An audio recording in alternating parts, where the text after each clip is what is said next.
နှုတ်ထွက်မကြမ်းကြစေနဲ့ကိုယ်ပါဇက်ကထွက်တဲ့စကားဟာတန်မိုးရှိတဲ့စကားပဲထွက်စေရမယ်ဆဲရည်တဲ့စကားရိုင်းပြတဲ့စကားကိုယ်နှုတ်ကမထွက်မိအောင်သတိထားဖို့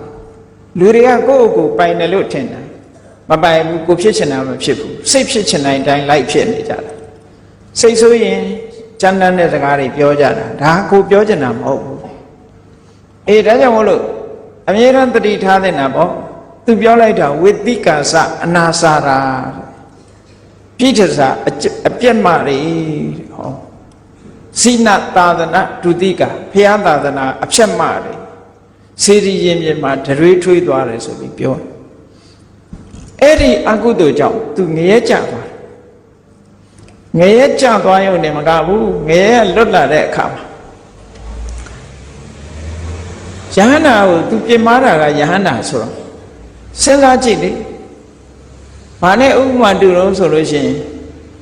ဂုံးမုံကြီးကိုခေါင်းနဲ့တိုက်လို့ရှိရင်မနာဘူးကြောက်တုံးကြီးကိုခေါင်းနဲ့တိုက်ရင်တော့နာမှာပဲဂုံမရှိတဲ့ပုဂ္ဂိုလ်ကိုပြင်မာမိရင်ဒါတော့မနာဘူးနော်ဂုံရှိတဲ့ပုဂ္ဂိုလ်ကြတော့ကြောက်တုံးကြီးလို့သူကကြစ်လက်